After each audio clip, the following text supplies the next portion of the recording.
We're going to be the loud ones. We're willing to speak out. I'm not politically correct. If you want the truth, I'll give it to you. We're going to start having this wine. Maybe we'll show some true colors. Welcome to season 2 of Coffee with Gays. This is our trailer for the season, and we just wanted to take a little moment to say that we've reintroduced the podcast, Coffee with Gays. We took everybody's feedback very, very seriously. For the people who didn't think that I heard you, I have heard you so loud and clear.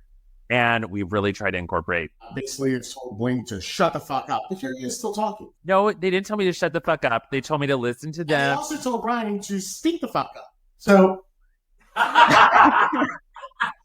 it's going to be great this season. Going to be great. Yeah. But the whole point of Coffee with the Gays, I think we all really agree that we all wanted a platform that was a little different from everything. And I have taken this month break to listen to probably every gay podcast out there. And I was horrified. It was absolutely if I heard one more talk of safe spaces and all these freaking talking points that our community loves. Now I will chew it out and spit it back out. I was just at hearing that for an entire week in Orlando at the Out and Equal conference. I think a lot of it is we know in our community that we have a very diverse group. Or I would say I think our community is very diverse in our views. But the loudest people in our community don't actually are right here in this room. Well, we're going to be the loud ones. We're willing to speak out. We're willing to speak out about the things that everyone talks about behind closed doors. Here's the first thing is I'm very one that just bullshit. I just don't care. I'm not politically correct. Don't really care. And if you want the truth, I'll give it to you. If you don't want the truth, don't ask me for your opinion. And I, on the other hand, am slightly politically correct. Actually, I would say I'm politically correct, and I think I'm also well-informed. I think Blaine is probably the most well-informed of this group. And I'm also the centrist. I think he's the biggest bullshitter of this group. Maybe that too. A well-informed bullshitter. I mean, that's all anybody is, right? So look, we're not here to discuss only politics or anything like that. We also don't want to only discuss gay topics. Well, also discuss where hair in your butthole. No, we're not talking about that. That's what I'm sick of. Is those that's all we talk about is narrowing your butthole and stuff. And it won't be here because I go and get it waxed. So now we'll talk about that and CO2 lasers. So yeah, the idea is to really have a platform and to really talk about these diverse, topics within our community that we all talk about behind closed doors. Everyone's afraid to talk about it. So we're going to talk about it on freaking Coffee with Gay. Throw that note card. I'd also like to introduce, it's not just the three of us now. I now have my loving man behind me, Jared. Oh, you've got Jared. I thought that was going somewhere else. Jared is a new addition to my life. And then Ryan. I've got many men. Because Ryan has many men behind him. I just wanted to talk about all these men behind me. So I also do, I've done Airbnb, Mr. B&B, and I like to kind of create that experience. So Mr. B&B is like an Airbnb for LGBTQ community. Basically gay guys coming is kind of what it was. But I really thought it'd be cool to, in my Airbnb, have local art from a gay artist. So he's actually in Austin, but Shane Loza Designs. And so this was a few years ago. So he's done different types of art, but these are photos of guys that he's then taken this artwork and done this two-tone color. Yeah, so these are all real guys. He kind of took this artwork. I will say you did promise a new set, and I like this setup a lot better. I thought that we should have something different because I was always looking across. I used to say across fucking Blaine to look at Ryan. So now I can look directly at Ryan. Yeah, and give him soda. Yeah. Right, straight on. I know. I like this setup so much better. I think this is really much better for a conversation, and it's way more fun. And I do love the cowboy, and I love all the mittens in the background. My background has not changed. I got a little bit of Adam's old background, but I can now flail about and have all my drinks, which I'm super excited about. What's today's topic about? Today's topic is actually about something that is near and dear to your heart and something that happened really recently, catfishing. Well, not just catfishing. Exactly. It is also the internet security. Not internet security, but the tech companies, right? And how they can secure. Yeah, it's about catfishing as our intro. But the real thing that we want to talk about is really the role and responsibility of these social media companies and app developers for things like Grindr, Scruff, all these, and Tinder, quite frankly, and Bumble. I think there's just so many safety concerns. So really, you had something that happened that really spurred this conversation where you got in big trouble with your boyfriend. It was like a month ago, I guess it was. Yeah. I went to Maryland, and Matt called me and said, "What are you doing on Grindr?" And I said, "What are you talking about?" And it was an old picture from like when I was, I guess, in my early 20s, like maybe mid 20s, I guess it was. When you were going to the gym. I'm trying to remember, When you were a lot. Well, I was a lot fit in that picture. So anyway, so it was a picture of my Grindr like a, I guess it was a torso shot. No, it was you in a cowboy hat, like down, and then you had like, I don't know, chaps on or something. That is bullshit. I don't have a picture of I never had a picture like that. First of all, I have the text from your boyfriend, and I'm going to put it into the YouTube video right now so everybody can see what you look like. It was you in like these rubber chaps with mud on you. And then you had a cowboy hat and you were looking down. So it was you. It was an old photo. Like you recognize the photo. First of all, I don't even think I have a photo or even ever had a photo like that. It's definitely you. I knew the picture was of me, but I don't think that was the picture. Anyway, so somebody took a picture or whatever, put it up. This has not been the first time of my life.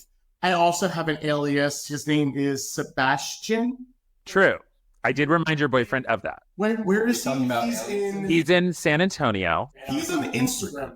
You know, I think this really goes into a lot of what people do, right? Is they post a profile on Instagram, and he used all your photos, including your dead grandmother. Does this count still us? It's still up, but it is no longer Adam. He's changed to a new guy, and he's a doctor in San Antonio. So he's now taking somebody else's photos. Yes, deleted all your photos, and now he's added new photos with a different person. So Matt was very upset by this, and I was staying at my dad's house. Like I was also in the shower when this all apparently went down. So I flew to Baltimore. My dad and I were trying to link up not social media, but link up his like phone to his car to Bluetooth because apparently he got disconnected and all that stuff. And I was helping him with his car and I was helping him with his truck. I jumped in the shower and then the phone starts ringing and it was Matt. And I was like in the shower and I'm like, "Hey baby, what's going on?" And he's like, "Why are you on Grindr?" And I was like, "What are you talking about?" And he's like, "They're on Grindr." And I'm like, "I'm not on Grindr." And he's like, "This is you." And like sent me the picture. Was like, "Well, that is me from a long time ago, but yeah, that is me." So he's like, and then I went, "Wait, why are you on Grindr?" It was on Grindr because we had talked about on an episode of Coffee with Gays how I had gone on a Grindr account without a picture and then saw that was on Grindr. Blaine stirred this up in Matt's head. Remember the guy I went on a date with and I went on a Grindr account that wasn't mine? And I checked Grindr after. So Matt listened to that and got the idea. He should check Grindr. He paid for Grindr. I was like... He dropped his location, his dad's house, and then saw a profile video or a picture of a guy. And mind you, I live in the middle of nowhere where there's maybe like 8 gays in a 15-mile radius. Like I lived in almost like... just like where Brad's grandparents live. Like there's nothing really around. So anyway... So Matt got upset. Matt was like, "What the fuck?" And I'm like, "It's not. Just it is me, but it's not me. But come here." I say, wasn't it like a week before? Then in the middle of the night, he woke up and said, "If you just want to go on Grindr, like you can do it." Or yes. So he's like whatever. So I don't want to get that far into that details, but yes. And I was like, if I was on it, I would just tell you I'm on it. So anyway, so I was up there for a trip. Had to go to New York. A friend of mine was like, "Hey, are you in Baltimore? I saw like you on Grindr." And I was like, "Did you just see it right now?" And he's like, "Yeah." And I was like, "Just flag the profile. Just flag the profile and just do it." But the problem is like, even if you flag them, Grindr doesn't take it down. So you're just very well aware that this happens a lot. I mean, I think you too, right, Ryan? This isn't my first time though. You have to realize back when I was in my later 20s, I was dating a guy in Baltimore. We were out at Christmas time at a Christmas tree farm, and they said, a friend of mine was like, "Hey, are you on Grindr?" And I said, "No, I'm dating Greg." And they said, "Well, somebody's got your pictures because they're trying to get me to come over." And I'm like, "Where are you?" And they're like, "I'm in Baltimore," which was where I lived. I'm like, "Are you kidding me?" This isn't the first, this isn't the second, this isn't the third. I've had my pictures used And this is what I know of, probably 5 or 6 times. And you have too, right, Ryan? Twice. Yeah. Twice. On Instagram or? It was Instagram. Most recent time I remember my dad was visiting, had him out from Florida to do some work at my house. Lots of work always at the house. And I remember that morning, like someone was kind of similar, but like a friend called or text, and there was a fake or another profile on Instagram that was using my photos. So they grabbed like 6 great photos of me. At least they chose good ones. Like I will say, your Instagram is very well curated. Adam's is pretty trash, but yours is curated well. So my dad gets there, and I'm trying so that I find out that this person took, my photos, created this account, and the link was saying, hey, go to something like a justforfans.com to, see more. And so I'm like freaking out because also my dad showed up, and I'm like, oh my God, are they going to find out? Are they going to see it? Go see their son's videos online, whatever. It wasn't, to be clear, it was not your Just for Fans. It was somebody else who had put one live. So no, someone posted a profile using my photos and had a link that said, if you want to see more, go here, basically to see who would click on it, to then go and enter their credit card info, take their credit card info. I, in my state of being freaked out, of course, like signed up too, because I was like, well, let me see what's on there. Like, do they have anything? And then I quickly realized, oh, this is just like a Wix account. And I could really tell that they just like screenshotted and kind of like branded this thing to look like a legit Just for Fans account. So just to get like credit card info. Yeah. And so I checked my credit card. There was no like charges or anything. And I just, I reported it through Wix, and the site was taken down right away. Wix took down the site, but did Instagram take down the site? Because we reported Adam's profile, Sebastian, in the San Antonio. Women, if there are any men named Sebastian in San Antonio, he's a liar and he's not a doctor. We know that. And he's had multiple personas, but they would not take it down. So this goes into people need to be careful, because this goes up to, a friend of mine from Baltimore, Roy, who is very good looking. Okay, we're going to post in the YouTube video a picture of Roy right now because he's super hot. So Roy is very, very good looking. And when I first moved to Dallas, I was on Grindr, and Roy's profile popped up, and I was like, that's odd. And I messaged him on Facebook, and I was like, are you in Dallas? And he was like, oh, here we go. Man. He's like, is there a Grindr profile? And I was like, yeah. And he was like, just flag it. And I was like, well, now I want to know like who's doing it and what's going on. And I got very good at like tracking like where people were. The Nancy drove me kind of weird. But anyway, I could find out where pinpointed it was, and it pinpointed it in like a field downtown, like one of the parks.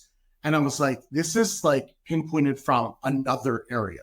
Like somebody pinpoints this. I was like, that's really weird how that can happen. How does that work? So apparently like what they did with it is he thinks people from another country are putting his profile up and they're sitting there talking. And what they do is kind of like what they did with yours, is they're putting out and they would say to whoever talked to him is, hey, do you want to come over? I give erotic massages and I need a credit card for a booking.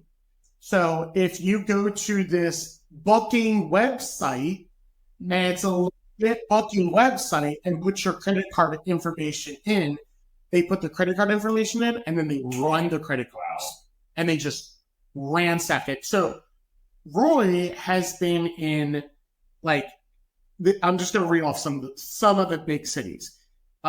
Minneapolis, Montreal, Nashville, Denver, DC, Dallas, San Francisco, Tallahassee, Sydney, New York, Orlando, Philly, Rome, Richmond, Little Rock, Las Vegas. Wow, this guy gets around. 49 cities and he put this up on his Instagram and basically was like, how many people have seen my Grindr profile? And he doesn't even have Grindr. How many people have seen my Grindr profile in your city? And that's from people that are on his social media of 49 cities that actually engaged in it. And what's sad is social media companies don't want to do anything about it. They don't want to make you, one of them makes you verify it. Scruff has the option to verify. Every one of them need to make it so that you have to verify. And I also think, and this is where the catch-22 is coming in, for the gay side, and I want to say maybe for the straight side, is if you don't want your face up on that, you can get on there and you can put a picture up without your face on it and without verifying it, or you can use somebody else's. Well, you can use Grindr, Tinder, whatever. You can put a face up and you don't have to verify it, and then you can be incognito and not get busted if you're cheating or if you're gay and you don't want to be outed and stuff like that. So that's where I think that Grindr will never do it, because Grindr's all the closeted people would leave. And I still sadly think there's a lot of closeted people left there. Well, there are. We are actually going to have one on the show, which I do want to mention, since we promised that we would have him as the first season opener, but he had a family emergency. So that will be later on in a future episode. But we will have someone on about that, because I do think there are closeted people. However, you can do age verification in the background. You don't have to have a public face photo. Well, what would an age verification do? Who cares? Yeah, take a picture of your driver's license and have it be your photo and your name and you're a real person. Oh, you want me to take a picture of my license and make my license profile? No. In the background. If I was single and on Grindr, nobody would ever talk. So, okay, let's talk about current news situation, which I really want to talk about, is Elon Musk just came out, who everybody knows I am kind of an Elon Musk fanboy, and I will come out and say that, and I will stand behind and die on that hill. I think he's one of the most brilliant people that actually cares in our country, and you can hate me for saying that, but it's true. And he's the biggest billionaire ever, and he keeps doing shit like buying Twitter, which is a distraction, quite frankly, from Neuralink and Starlink and SpaceX and all this stuff. Regardless, he came out the other day and actually said he's been trying to combat bots on Twitter. And let's be honest, Twitter, Facebook, Instagram, all these fucking companies, even Grindr, they love having fake profiles because it increases their user counts. They're able to say they have more monthly active users. They love a bot. They will not want to get rid of bots because then their numbers will go down because they're falsely inflated. We're going to call that out and we're going to disagree on it, because I don't think you can refute that 1,000%. So what Elon came out and said is, I think the only way to truly combat bots is to charge for X, formerly known as Twitter. Well, I saw something about, the Twitter kind of similar version at $8 a month. So maybe around that or something smaller. Yeah. That's the current Twitter Blue, but he's talking about charging sub $1 a month. Okay. Wow. So that I would maybe pay for, because Twitter I don't really use. I go on it just to see what's on it, but I don't engage. I'm not an engaging person on Twitter. Twitter's my LinkedIn's the same way. I don't really engage LinkedIn. It kind of just sits there. Well, you're a handyman, so that's why nobody uses LinkedIn. But I use LinkedIn significantly. I run an agency, so it's actually a great tool for me. But I think if Facebook and Instagram charged up less than $1 a month, number one, their user counts I think would go down significantly, and they're a public company. It would really hurt their bottom line because advertisers aren't going to pay as much as they're going to pay today for 2 billion users, quote unquote, eyeballs. So what's the implications of that? But it would really solve a lot of problems when you think about it. So what do bots get at? So bots basically are around to increase ad revenues, quite frankly, across the internet. And it's a really big problem. If I was a company that wanted to put bots out there, they create websites and essentially they create fake traffic. And so you are an advertiser, right? And you go spend money on Google Ads, and you'll do display advertising. Display advertising is the worst, right? All the banners that you see on weird, shitty websites, an advertiser's paying for those. Right. So essentially they're falsely increasing traffic on the web in order to falsely inflate CPMs, which is cost per 1,000 impressions. Facebook or something is No. The people that own the sites and they got the display ads, and so they're putting out botnet networks. And then there's also things like credit card fraud and stuff like that. So there's a whole bunch of reasons for bots. But social networks have never, taken it upon themselves to protect people and verify identity, because if they did, they would probably lose half of their base, right? So here's what also is funny that I saw is a lot of we're going to switch up and go to Facebook. So a lot of Facebook pages, I'm a diehard Reba fan. Facebook's evil, by the way. I hate Mark Zuckerberg more than anybody. So I'm a diehard Reba fan, right? And I see on the Reba fan page, like 4 times a year, they'll post a picture of Reba. They'll be like, happy birthday, Reba. So I sit there and I go, one, what is, because I always look for the other side of it. And I'm like, okay, why are they setting this up? And what the reason why they're setting it up is it's not on Reba's birthday. It's like, Reba's birthday is in March and they'll put it in like September. And what they want to get is they want to get more people to fire up about it and start talking about it and be like, that's not Reba's birthday, and blah, blah, blah, blah, and this is this and this and this and this, because it gets them higher on that ticker and it gets them found faster and gets their page up higher. Because they're getting like an engaged post, more comments, more like. And it fucking pisses me off. And that's why I say to everybody out there, if you see something that's BS or somebody putting out there that says, oh my gosh, this can happen, because in today's world, there's a lot of things where there's videos that are put out there that are not actual videos and not true. And people sit there and they'll fire off because everybody fires off of emotions and they're going, well, that can't really happen. And somebody's like, well, how did that happen? Da-da-da-da. And all it does is it fires that page up. Well, I recently did this on the Coffee with Gays account about Oprah. Right. And I got blowed up. So, right. If you see something that is not true, not correct, and all that stuff, Flag it. Just no. You can flag it, but just don't comment on it. Kill it. Kill the page. Don't comment on it because you're giving them what they want. I'm also going to just go a step further and say, like, we just came out of a period of time, and this is where I'm going to get political on this show, is like, we just came out of a period of time where like we like confirmed that the FBI and the government was like literally working with Twitter to moderate free speech. I think it's gross and disgusting that our government is doing that. And yet the actual laws that govern these social media companies, and quite frankly, I'm going to go ahead and loop dating apps into this because it's something that I really care about. And I think nobody wants to talk about it because all of our, people in Congress are 85 years old and dying. And they don't even know how to use the internet is part of the problem, right? I mean, literally, Mitch McConnell, Dianne Feinstein, all of them, they're all old. Quite frankly, like, good for Mitt Romney. I can't even believe I'm agreeing with him because I kind of hate him so much. I do. But the guy actually stepped aside and said, we don't need another 80-year-old in Congress. I just don't think that we need another person in their 80s. I'm a little long of tooth already. We don't need more like me. But I do think that the times we're living in really demand the next generation to step up and express their point of view and to make the decisions that will shape our American politics over the coming century. And just having a bunch of guys who were around, the baby boomers, who were around in the post-war era, we're not the right ones to be making the decisions for tomorrow. Exactly, because we're talking about issues like this, which none of them can even fathom. They're still a damn typewriter. I got a great question. What do you think, when was the law enacted that governed social media companies? 1996. Yes, gets it. 1996.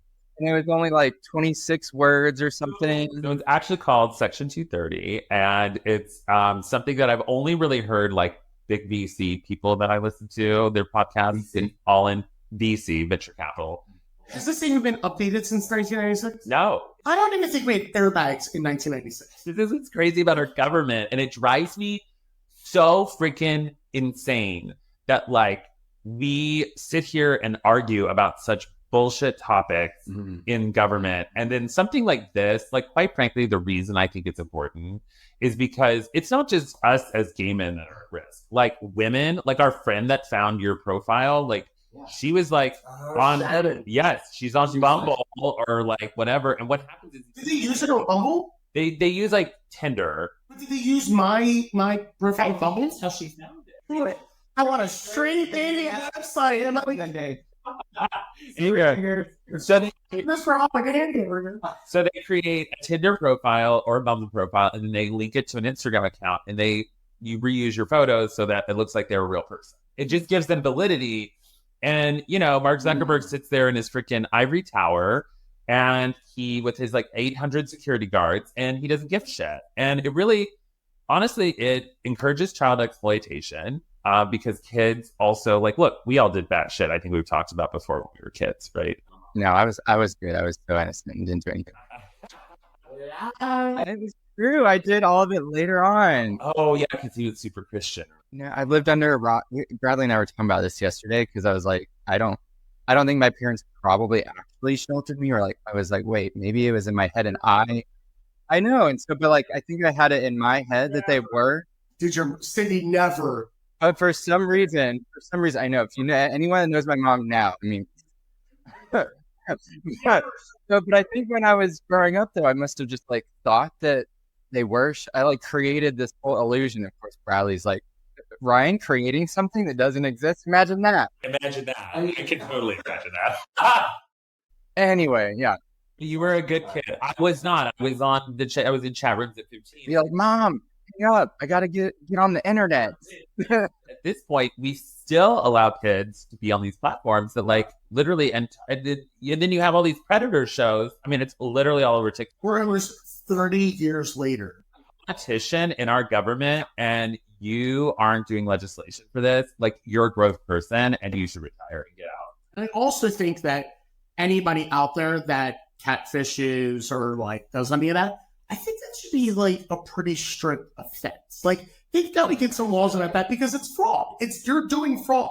Yeah. So what's the difference if you're saying that you're somebody? I mean, if you walked into court and said, "Hey, I'm Blaine," and it's really me, it's fraud. It's fraud. So get behind it as a government and start cracking down on it because that's the only way that you're going to be able to stop this shit. Yeah, and protect kids, protect women, and protect men. Yeah. Like, you are leaving so many people out there to be preyed upon by these freaking losers. And it's really disgusting and gross. And you're doing it all to line Mark Zuckerberg's pockets, who's a freaking scumbag, quite frankly. Who's the social media? Because I feel like you've got like government policy that hasn't kept up, and then you got your social media. So my point was there is a plan to revise Section 230, and mainly what this came from is where basically Elon Musk said, look, Twitter was doing all of this, what's it called? Moderation. And the thought is now that social media companies should be required to publish why you're banned or your content was moderated. Because even TikTok... Because they can publish why someone's banned? Yeah, so like, for example, a lot of creators on TikTok right now are getting their content like taken down or banned, or they'll get their account banned. And they don't know why. And they're not required because this Section 230 gives them really blatant impunity to do whatever they want and create whatever policy they want. They're allowed to do that without telling you why. So the real current revision is basically like, hey, we should now have transparency on the reason why. I don't think that goes far enough because I think it doesn't deal with things like, protecting our kids, protecting women, protecting men on dating apps and social media and all this other stuff. Like, identity verification is a reasonable thing to do. This isn't about voting. This should not be like something. This is about safety. I mean, the argument that, people don't have access to a government identification, I think is ridiculous. How are they saying that's the...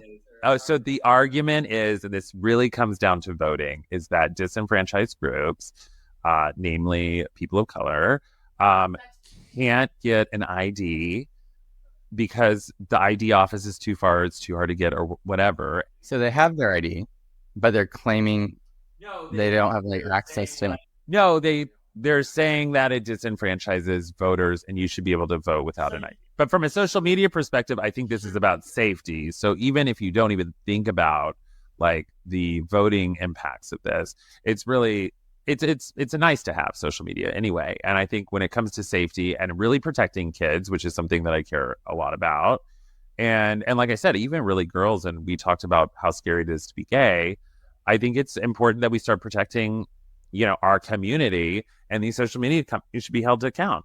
But a bunch of 80-year-old idiots in Congress don't even know how the internet works. Do you know how many TikTok accounts I come across where it's basically people vigilante pedo, like finding like pedophiles out there, and it's like gross, and they're all finding them on dating apps. Like all the gay kids are all on Grindr, and I'm like, This is gross. Like, this is something that we could easily take care of. You sign up for Grindr, do you have to verify and say I'm 18? So is someone just lying like, yeah, I'm 18, get me on here? No, but I mean, but they're able to then use that to be like, well, it's not on us because that person said that I'm 18 and older, and because of Section 230, we're not liable for anything anyway. And it's just like extensive. It's just really gross that our politicians have not gotten, up to speed on this. But then again, when you're in a congressional hearing with, the CEO of TikTok and saying that you're sending your data through your home Wi-Fi to the mothership and back. Called TikTok US Data Security, led by American personnel. We have access to that. We have begun this operations already. Okay, but the app itself has access to the data, correct? Only through them. Any employees that have the data.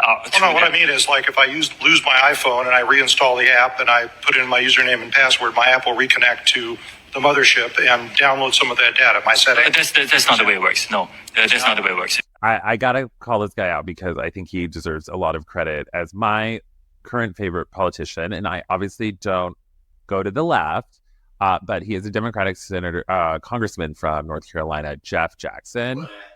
First of all, he's hot as hell. He's super hot. Right, it's looking it up. Total like 30s dad vibes. But his TikTok is really good, and every time he makes a decision or vote, he really comes and like talks directly to his constituents. I really do encourage everyone to follow his account. It is probably one of the best political accounts I've ever seen, and that's what we need more of. And that's why I am glad that Mitt Romney is stepping down. And when I did have that argument with that person over Mitt Romney being an old goat, and they're like, well, someone else is probably going to step in Utah. Sure, it's going to be a Republican. It's freaking Utah. It's a bunch of Mormon people. They're going to vote for a Republican. But I'd rather a 35-year-old, 39-year-old Republican, even in their 40s. I don't care. And I'm going to get called out for being ageist. Shut up, Gen Z. I'm over it. But yeah, like, I just don't think a geriatric, 80-year-old who doesn't understand the internet should be making these decisions. And it really puts people at risk. I think we need to get rid of all parties and just have a running. I don't give a shit if you're on the left or right. I don't give a shit. Just a free-for-all. I mean, but technically that's what it is. I mean, this is the problem. We do need term limits in this country, because the problem is that if you're in San Francisco, let's be honest, you're voting Democrat, right? If you're in Utah, you're going to vote probably Republican. I did not do this research, and I wish I had. I just now thought of it, but I would love to know the percentage of Congress who's actually been in office like more than 30 years. My point is, Maxine Waters, can't stand her either. Used to live in LA.